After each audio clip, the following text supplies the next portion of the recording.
ये सवाल ये है, ये गाड़ी जो आई है बरेली से तक देवभूमि पहुंची कैसे? क्या योगी जी सो रहे हैं? ये बताया जा रहा है कि ये गाड़ी जो है।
ये सवाल ये है, ये गाड़ी जो आई है बरेली से यहाँ तक देवभूमि पहुंची कैसे? क्या योगी जी सो रहे हैं?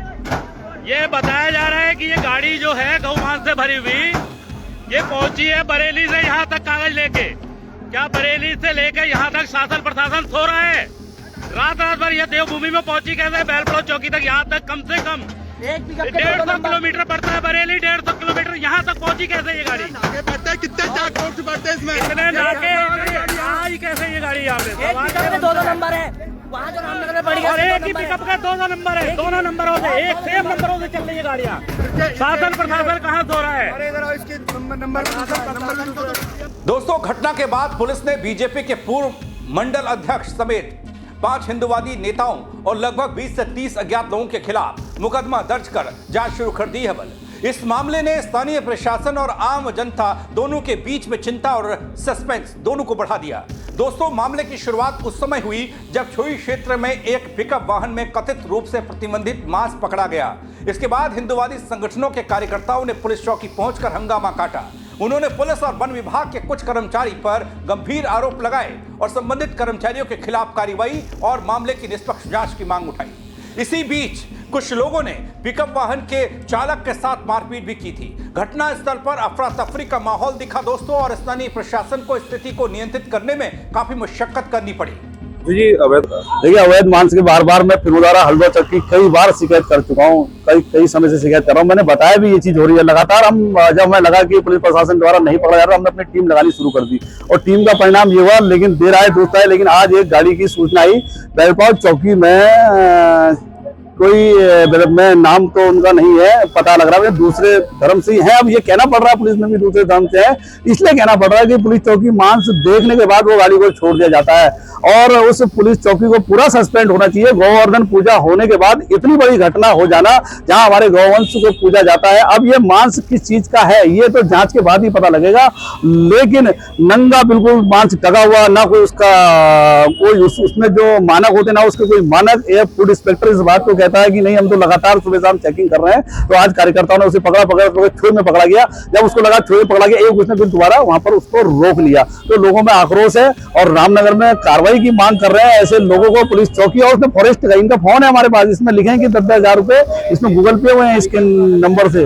पुलिस चौकी को पैसे देकर जो छूट के आना, 1 चौकी 2 चौकी 3 चौकी फौज की चौकी मिल रही। आखिर रामनगर में आप लोग क्या चाहते हो? आखिर रामनगर में जनता सब कुछ अपने हाथ में ले ले, ऐसे कैसे होगा? सब कुछ होने के बाद आज जनता सोचती नहीं है, उसके बाद इनकी इतनी हिम्मत बढ़ जाती है। और आज अगर इन पर कार्रवाई नहीं तो हौसले बोले, और उसके बाद ऐसी स्थिति हुई। अभी आया दानिश और फरीद सोनू, 3 नाम है। गाड़ी फरी तो पुलिस के नाम पे 300 रुपए, 150 रुपए नगर पालिका, 300 रुपए पुलिस के नाम पे वही कर रहे हैं। पैसे तो मतलब खुली गुंडागर्दी वोट पड़ाव के अंदर कहते कहते थक गए, लेकिन कोई कहता कार्रवाई नहीं होती। आखिर क्यों कार्रवाई नहीं होती जब देख रहे सब कुछ हो रहा है। लेकिन कोतवाल साहब पहली बार यहाँ पर आए तो इनके लिए एक बहुत बड़ी चुनौती है। ऐसे लोगों पर कार्रवाई होनी चाहिए और ऐसे जो विधर्मी है उनके मनोबल देखिए कितने बड़े हुए हैं, उनकी हिम्मत हो रही है यहाँ पर आने की। मैं कह देना चाहता हूँ कि शहर का माहौल खराब ना करें, गलती होने के बाद घुर्राने की जरूरत नहीं है, जवाब दिया जाएगा। ये ध्यान रखना इस बात का, जो लोग समझ गए वो समझ लें इस बात। दगड़ियों, इस विवाद के बाद पुलिस ने दोनों पक्षों से तहरीर ली है। पुलिस को मिली पहली तहरीर रामनगर की एक रहने वाली महिला द्वारा दी गई, जिसमें उन्होंने बताया कि उनके पति बरेली से पिकअप वाहन में पालतू पशु का मांस ला रहे थे। आरोप है कि छोई क्षेत्र के पास हिंदुवादी नेताओं और अज्ञात लोगों ने उनके पति को गाड़ी से उतारकर लोहे की रॉड से मारना पीटना शुरू किया, जिससे वह गंभीर रूप से घायल हो गए। इस तहरीर के आधार पर पुलिस ने भारतीय न्याय संहिता बीएनएस की धारा 109 और 190 के तहत मुकदमा दर्ज किया है। हाँ, ये अभी स्थानीय लोगों द्वारा एक डीप फ्रीजर गाड़ी पिकअप है, इसको पकड़ा हुआ है, पकड़ के हमारे सुपुर्द किया है। उनका कहना है कि इसमें कोई गलत सामग्री भरी हुई है, तो उसको जांच के लिए हमने डॉक्टर को फोन कर दिया। डॉक्टर आएगा, उसके बाद जांच के बाद ही उचित कार्रवाई की जाएगी। वहीं दोस्तों, दूसरी तहरीर उसी क्षेत्र के एक व्यक्ति द्वारा दी, जिसमें बताया गया कि उन्होंने अपने क्षेत्र में कथित प्रतिबंधित मांस से भरे पिकअप वाहन को रोकने की कोशिश की। आरोप है कि वाहन चालक ने उनके ऊपर वाहन चढ़ाने की कोशिश की और धारदार हथियार दिखाकर धमकाया भी। इसके अलावा दोस्तों, वाहन पर 2 अलग अलग नंबर प्लेट होने की बात भी कही गई। इस तहरीर के आधार पर पुलिस ने वाहन स्वामी और चालक के खिलाफ धोखाधड़ी और आपराधिक धमकी धारा 420 में मुकदमा दर्ज किया है। तो इस प्रकार का कोई मामला मेरे संज्ञान में नहीं आएगा। अगर आता है तो उसकी जांच की जाएगी। सर, ये जो वाहन पकड़े ये बिगर दूसरे नंबर प्लेट हो गए? नहीं, गाड़ी में नंबर प्लेट लगी हुई है। अगर दो प्लेट है, एक यूके 04 एक यूपी। अगर ऐसा है तो उसकी जांच कर ली जाएगी। वो तो चेसी नंबर, इंजन नंबर से जानकारी प्राप्त हो जाएगी ना। जो नंबर लगा हुआ है उसमें, उसका चेसी नंबर मैच करा नहीं करा उसको। अगर कुछ भी गलत होगा, पूरी सख्त से सख्त कार्रवाई होगी। दोस्तों, पुलिस के मुताबिक दोनों पक्षों की तहरीर पर मुकदमे दर्ज कर जांच शुरू कर दी गई। पुलिस का कहना है कि दोनों पक्षों पर कार्रवाई की जाएगी और दोषियों को किसी भी स्थिति में बख्शा नहीं जाएगा। उन्होंने साफ कहा कि मामले की निष्पक्ष जांच की जाएगी और कानून के अनुसार हर संभव कदम उठाया जाएगा। दोस्तों, यह मामला न केवल स्थानीय स्तर पर बल्कि पूरे रामनगर क्षेत्र में चर्चा का विषय बना हुआ है। स्थानीय लोग चिंतित हैं कि ऐसी घटनाएं सामाजिक तनाव को बढ़ा सकती हैं। वहीं राजनीतिक दृष्टिकोण से भी यह मामला बीजेपी और हिंदुवादी संगठनों के लिए भी संवेदनशील हो गया, क्योंकि इसमें उनके नेता भी आरोपी बने हैं। इस विवाद ने प्रशासन पर दबाव बढ़ा दिया कि वह जल्द से जल्द निष्पक्ष जांच कर स्थिति को नियंत्रित करे। दगड़ियों, अपने उत्तराखंड में पहले भी ऐसे मामले सामने आते रहे हैं, जहां प्रतिबंधित मांस और सामाजिक संगठनों के बीच विवाद हिंसक रूप लेता दिखाई दिया है। ये पहुंची कैसे है, ये सवाल बार बार खड़ा हो रहा है कि बरेली से यहाँ तक आई कैसे, बरेली से यहाँ तक आई कैसे।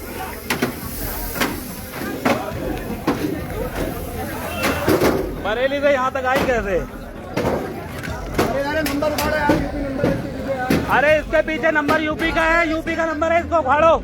ये गाड़ी यूपी 0 से, ये गाड़ी हल्द्वानी की है। नहीं नहीं, इसके पीछे यूपी नंबर है, इसके नंबर पीछे 2 प्लेटें लगी हैं, 2 प्लेटें हैं इसके नीचे। आप लोगों की एकता की वजह से इतना पकड़ में आ गया, ऐसा भी है। अरे हम तो सुबह से लगे हुए हैं इसमें, सुबह से लगे हुए हैं इसमें, 4 बजे से।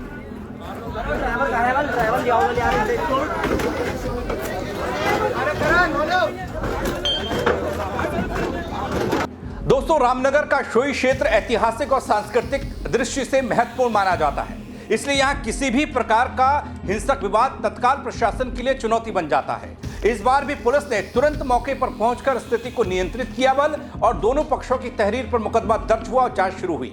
दोस्तों, यह विवाद साफ करता है कि प्रतिबंधित मांस जैसे संवेदनशील मामले पर स्थानीय समाज में गहरी प्रतिक्रिया हो सकती है। प्रशासन के लिए चुनौती ये बनी रहती है कि कैसे सामाजिक तनाव को बढ़ने से रोका जाए और कानून व्यवस्था बनाए रखे। पुलिस की सक्रियता और निष्पक्ष जांच ही इस तरह के मामलों में समाज और प्रशासन दोनों के लिए भरोसा कायम कर सकती है। दोस्तों, रामनगर का शोई क्षेत्र, यहाँ की यह घटना केवल स्थानीय स्तर पर नहीं बल्कि राज्य के प्रशासनिक तंत्र और राजनीतिक दलों के लिए भी एक दिखलावटी नहीं कहकर एक सबक सिखाने वाली घटना साबित होती है। दोस्तों, नैनीताल जिले के कालाढूंगी क्षेत्र में उस वक्त माहौल गर्मा गया था जब हिंदुवादी संगठन के लोगों ने 2 पिकअप वाहनों को पकड़ लिया, जिनमें कथित रूप से गोमांस भरा हुआ था, यह कहा गया। मामला बेलपड़ाव चौकी क्षेत्र का बताया गया। दोस्तों, आरोप यह था कि पुलिस और वन विभाग के कुछ कर्मचारियों ने कथित रूप से रिश्वत देकर इन गाड़ियों को छोड़ दिया। जैसे ही यह खबर फैली, इलाके में भारी हड़कंप मच गया। हिंदुवादी संगठन सड़क पर उतर आए। चौकी इंचार्ज समेत पूरे स्टाफ पर कार्रवाई की मांग उठने लगी। संगठन के नेता मदन जोशी का दावा है कि उनके पास इस कथित लेन देन के स्क्रीनशॉट और सबूत मौजूद हैं। वहीं रामनगर कोतवाल सुशील कुमार ने कहा कि जांच जारी है और जो भी दोषी पाया जाएगा उस पर सख्त कार्रवाई होगी। मामला अब जिला प्रशासन तक पहुंच गया और स्थानीय स्तर पर पुलिस की भूमिका पर सवाल खड़े हो रहे हैं। ऐसे में यह समझना बेहद जरूरी है दोस्तों कि एक तो प्रतिबंधित मांस कैसे आ रहा है, कैसे उसको एक जगह से दूसरी जगह ले जाया जा रहा है। फिर दूसरी बात, अगर कोई चीज ऐसी हो रही है तो वहां पर पुलिस प्रशासन और तमाम जो तंत्र है वो कहां है, खुफिया तंत्र क्यों बेहोश हो रखा है। तीसरा ये कि ऐसे मामले पर नेताओं की भागीदारी, नेताओं के नाम आना, नेताओं पर मुकदमा दर्ज होना, उनके खिलाफ जांच होना।